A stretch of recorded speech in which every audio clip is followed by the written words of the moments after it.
Jika ada hambaku yang mau mendekat kepadaku, kata Allah, ya, bertanya, berkonsultasi pada Muhammad SAW tentangku, fa inni qarib, maka cepat katakan, sampaikan kepadanya, ini sungguh aku qarib, begitu dekat. Ini kalau di psikologi ini sangat luar biasa.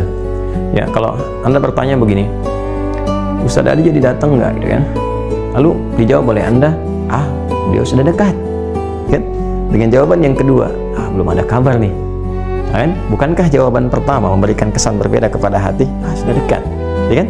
Ada kesiapan untuk menanti, kesiapan untuk mendengar, dan sebagainya. Perhatikan, ketika Anda bertanya, ya Rasulullah, saya ingin mendekat kepada Allah, bagaimana saya bisa berkomunikasi, bagaimana saya bisa mendekat? Fa inni qarib, katakan Muhammad SAW, Allah sangat dekat. Begitu sudah merasakan kita jawaban itu dan merasakan di jiwa kita kesiapan untuk mendekat kepada Allah, apa yang langsung Allah jawab kepada kita sebelum minta? Lihat ini, ujibu da'watad da'i idza da'an. Ini poinnya.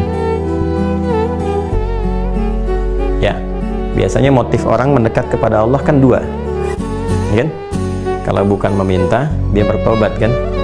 Coba kalau nggak percaya, ya kan? Umumnya kan dua itu, kan? Coba kalau mendekati Allah, ya kan, kalau lagi susah gitu kan, lagi ada masalah, baru tahajud, ya kan, baru baca Quran, baru mengadu, ya kan, ya. Atau kalau orang-orang soleh nggak harus tunggu masalah, ya, dalam setiap sholatnya berdoa, dia mau belajar berdoa, mau bekerja berdoa. Orang soleh menautkan dirinya kepada rahmat Allah Subhanahu wa Ta'ala. Sama yang kedua, ada orang mau tobat, dia mendekat kepada Allah, kan, mulai ke masjid, kan, awalnya mulai malu-malu ngambil saf belakang, tempet-tempetin tembok, mendekati tiang, kemudian mulai maju merapat ke pojok bagian depan, lama-lama merasa tenang, nyaman, ya kan, ya kan. Jadi kalau bukan dia memohon untuk karunia berupa rahmat, atau dia memohon untuk karunia berupa taubat, ya kan, maka sebelum meminta keduanya Allah sudah jawab, ujibu da'watad da'i idza da'an. Ini poinnya. Sebelum meminta loh, Allah sudah tahu, karena Allah pencipta kita, ya kan?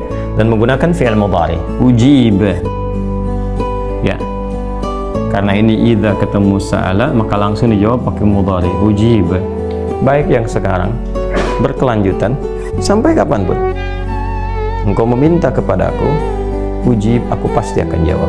Jadi fikih doa itu begini, fikih doa itu, doa kapanpun dimohonkan, itu sesungguhnya formulasi awal itu pasti dijawab, gitu. Dan dijawabnya sesuai kebutuhan, bukan keinginan. Ingat ya, karena Allah hanya mengabulkan apa yang Anda butuhkan, bukan apa yang Anda inginkan. Catat tuh ya, Anda boleh jadikan status, boleh. Allah hanya mengabulkan apa yang Anda butuhkan, bukan apa yang Anda inginkan. Jadi ketika apa yang Anda mintakan bermaslahat, ya, sesuai kebutuhan, ada maslahatnya, dan sifatnya adalah sifat maslahatnya, ini yang dahsyat pemberian dari Allah itu, dunia akhirat, dunia akhirat. Jadi kalau yang Anda minta itu sesuai maslahat dunia dan akhirat Anda, Allah berikan. Ya, kalau belum sanggup Anda terima itu saat ini karena belum siap, nanti ditangguhkan. Sama dengan pertanyaan begini, ya, mohon maaf sekali, anak Anda usia 5 tahun, dia minta diberikan motor, dan Anda sanggup punya hartanya, Allah titipkan pada Anda, diberikan nggak? Tidak. Tunggu dia sampai usia yang cukup dan dibenarkan secara undang-undang bisa mengendarai motor, Anda baru berikan. Sama, terkadang saya, Anda, kita meminta sesuatu, saat ini belum siap, belum pas, pada waktunya Allah berikan. Dan ini adalah sesuatu yang standar sekali, sesuai dengan fitrah. Jangankan kita, Nabi aja begitu. Masih ingat kan kisah tentang perpindahan kiblat? Nabi minta berapa lama, ya kan? Dan dikabulkannya kapan? Gak seketika minta langsung dikabul, tidak. Ketika dipandang umat Islam sudah siap, sudah mengerti, sudah paham, baru dikabulkan.